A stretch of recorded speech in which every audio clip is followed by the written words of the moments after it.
Hello student, स्वागत है आपका एसके क्लास नंबर 7 में। तो आज मैं आपके लिए बहुत ही दमदार और मज़ेदार वीडियो लेकर आया हूं। जैसा कि मैंने लास्ट वीडियो में आपको क्लास 8 का चैप्टर नंबर 14 का एक्सरसाइज 14.2 का क्वेश्चन नंबर फर्स्ट कराया था, जैसा कि अगर आपने वीडियो देखी होगी तो। अगर आज मैं बात करूँ तो आज इस वीडियो में हम क्वेश्चन नंबर 2 और 3 के बारे में डिस्कशन करेंगे।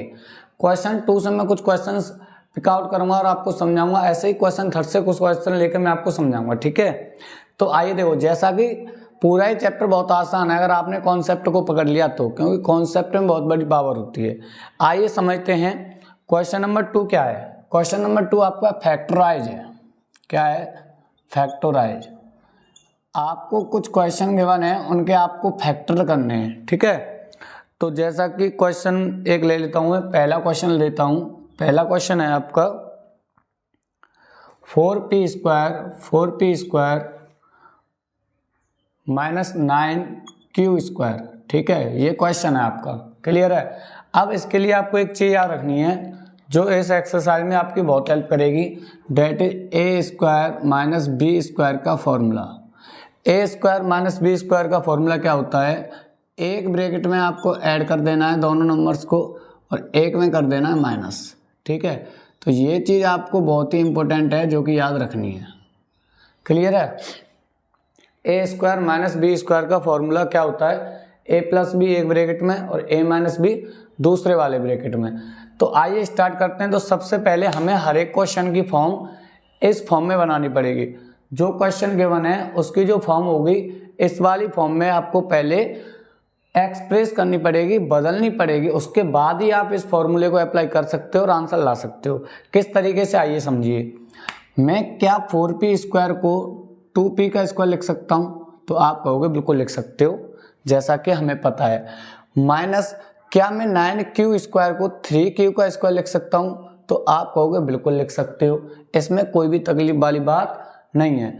तो यहाँ देखूँ तो इस वाले टर्म को अगर मैं a मानूँ और इस वाले टर्म को अगर मैं b मानूँ तो ये a² माइनस b² को फॉलो करता है। और जैसा कि मैंने आपको बताया है a² माइनस b² का जो फॉर्मूला होता है, एक ब्रैकेट में तो जोड़ना होता है और एक में माइनस करना होता है।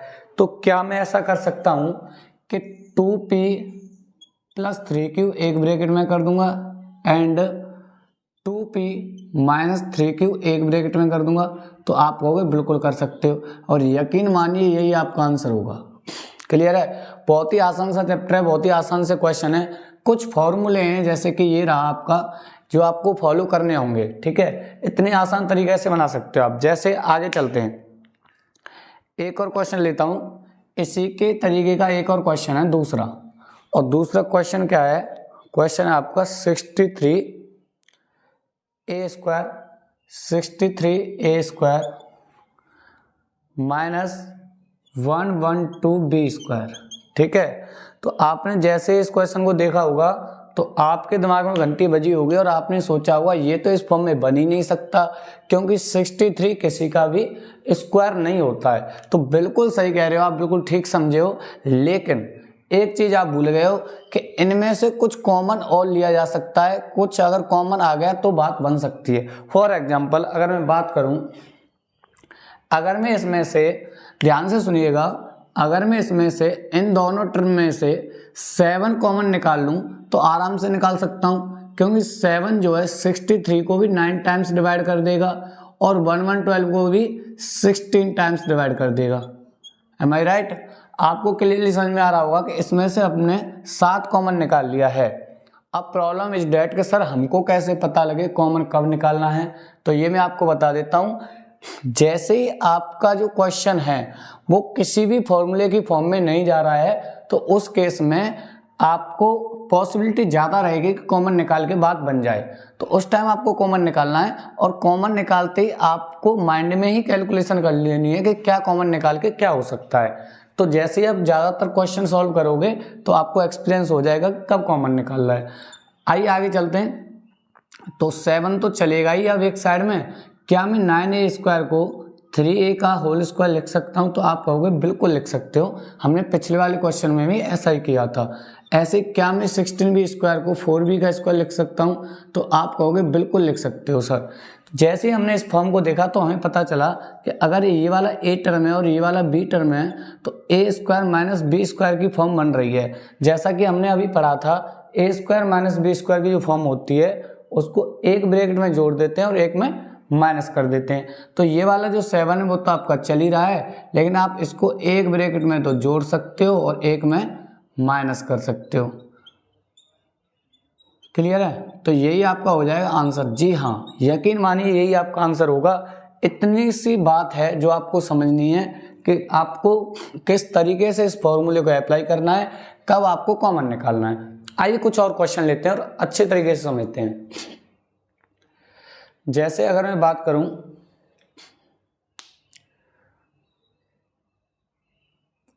एक और क्वेश्चन है इसमें, एक और क्वेश्चन दिख रहा है मुझे, जैसे आपका 7 वाला क्वेश्चन, 7 वाले क्वेश्चन को लेता हूं मैं। ठीक है, मैं ऐसे क्वेश्चन ले रहा हूं जिससे आपको तकलीफ होने के चांस हैं। जिन क्वेश्चंस में उन्हीं क्वेश्चंस को ले रहा हूं। तो 7 वाला क्वेश्चन है आपका एक्स स्क्वायर माइनस कहाँ गया, x square minus 2xy plus y square, एक ब्रैकेट में है ये, और माइनस का जेड स्क्वायर। ये क्वेश्चन है आपका 6। क्वेश्चन नंबर 2 में 6 वाला पॉइंट इस तरीके का क्वेश्चन है। तो आइए समझते हैं। देखिए ध्यान से सुनिएगा मेरी बात।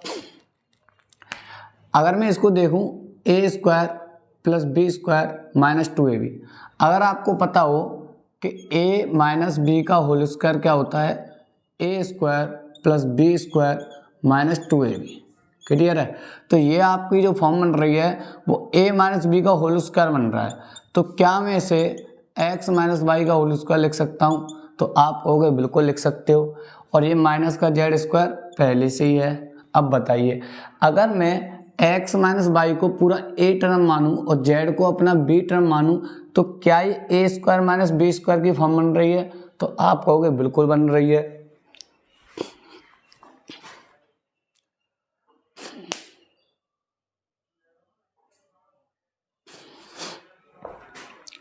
और अगर ये ए स्क्वायर माइनस बी स्क्वायर की फॉर्म बन रही है तो क्या मैं इसे एक ब्रैकेट में ऐड और एक में माइनस कर सकता हूँ? तो आप कहोगे बिल्कुल कर सकते हो।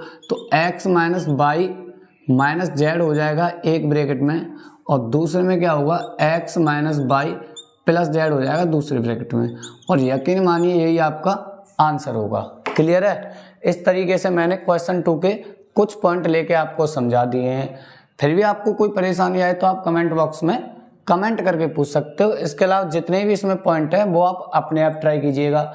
जो भी दिक्कतें आएँ तो आप कमेंट बॉक्स में बता देना, लेकिन मुझे नहीं लगता कि अब दिक्कतें आएंगी, क्योंकि आपने सारा प्रोसेस समझ लिया कि किस तरीके से हमने क्वेश्चन के साथ डील करना है। तो आइए चलते हैं क्वेश्चन 3 की तरफ।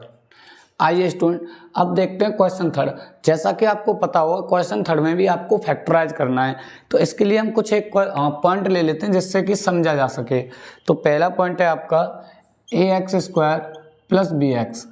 सारे क्वेश्चंस में आपको फैक्टराइज करने हैं, लेकिन हर फैक्टराइज, हर एक क्वेश्चन एक अलग पैटर्न पर है। हर एक क्वेश्चन में एक अलग पैटर्न अप्लाई हो रहा है जिसको आपको अच्छे तरीके से समझना होगा।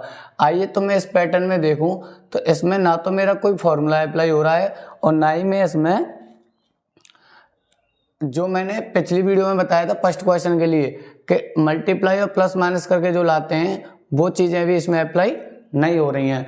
तो सिंपल वाला फैक्टराइज है, तो इसमें आपको कॉमन लेना है। तो कॉमन क्या दिख रहा है, अगर आप दोनों आंखें खोल के देख रहे हो तो इसमें x कॉमन आ जाएगा, जैसा कि x इसमें भी है और इसमें भी है। ठीक है, जैसे ही x कॉमन आएगा तो यहाँ ax बचेगा प्लस यहाँ b बचेगा, और यकीन मानिए यही आपका आंसर है। जी हाँ, कैसा लगा? यही आपका आंसर होगा। बस आपको फाइंड आउट क्या करना है कि कॉमन क्या चीज़ें आ रही हैं। कॉमन क्या होता है, जो दोनों टर्म में आ रहा हो, जैसा कि x आ रहा था ना दोनों टर्म में, तो x हमने कॉमन निकाल लिया। आइए एक और क्वेश्चन लेते हैं। जैसे इसका ही क्वेश्चन सेकंड है, इस पॉइंट का, थर्ड वाले क्वेश्चन का ही सेकंड वाला पॉइंट है 7p square plus 21q square. ठीक है। तो इसमें भी कुछ नहीं करना, आपको सिर्फ कॉमन ढूंढना है, और जैसे ही कॉमन देखोगे तो इसमें 7 कॉमन आ जाएगा। अगर 7 कॉमन आ जाएगा तो क्या बचेगा, पी स्क्वायर प्लस 7 3 जा 21 तो 3q²। और यकीन मानिए यही आपका आंसर है। जी हाँ, बहुत ही आसान से क्वेश्चन है, बस आपको अच्छे तरीके से कॉमन निकालना आना चाहिए। क्लियर है। आइए कुछ क्वेश्चंस और ले लेता हूँ मैं, जिससे कि आपको प्रॉब्लम फेस ना करनी पड़े। तो एक और क्या क्वेश्चन लूँ मैं, जैसे मैं फोर्थ वाला लेता हूँ, मेरे को फोर्थ वाला थोड़ा सा लग रहा है कि अलग है, तो मैं फोर्थ वाला क्वेश्चन लेता हूँ। ठीक है, तो फोर्थ वाला क्वेश्चन क्या है ये देख लीजिए। थर्ड वाले क्वेश्चन में फोर्थ वाला पॉइंट ले रहा हूँ मैं, तो ये आपका है am² plus bm² plus bn² plus an²। ये आपका क्वेश्चन है। अब मुझे क्या करना है, कोई दो टर्मों में से एक कॉमन लेना है। देखो 4 टर्म होते हैं तो दो दो टर्म करके अलग कर लेते हैं और उसमें से फिर कॉमन निकालने की कोशिश करते हैं। जैसे मैं देखूं तो इसमें m² कॉमन आ जाएगा। इन दोनों टर्म में से मैं देख रहा हूँ m² कॉमन आ जाएगा। तो m² गया तो a बचा, प्लस m² गया तो यहाँ b बचा, प्लस लगाकर इनमें देखूँ तो मुझे n और n दोनों कॉमन दिख रहे हैं, तो n² कॉमन निकाल लूँगा तो यहाँ b बचेगा प्लस यहाँ a बचेगा। क्लियर है। अब मैं देख रहा हूँ कि ये दोनों ब्रैकेट सेम है। जब सेम ब्रैकेट होते हैं तो एक और ब्रैकेट निकाल लेते हैं बाहर, a प्लस b। या आप ऐसे कह सकते हो कि ये पूरा एक टर्म है, ये पूरा एक टर्म है, इसमें और इस टर्म में कॉमन क्या है, a प्लस बी। देखो ये a प्लस बी है, आप इसे ऐसे भी लिख सकते हो। क्लियर है। a प्लस बी कॉमन आएगा तो यहाँ से बचेगा m² प्लस यहाँ से बचेगा n²। और यकीन मानिए यही आपका आंसर है। जी हाँ, बिल्कुल आप सही सुने हो, यही आपका आंसर होगा। इतने आसान से क्वेश्चन है जो आपको समझने हैं। तो अगर वीडियो पसंद आई तो इसे लाइक करना, अपने दोस्तों के साथ शेयर करना। तो मिलते हैं नेक्स्ट वीडियो में।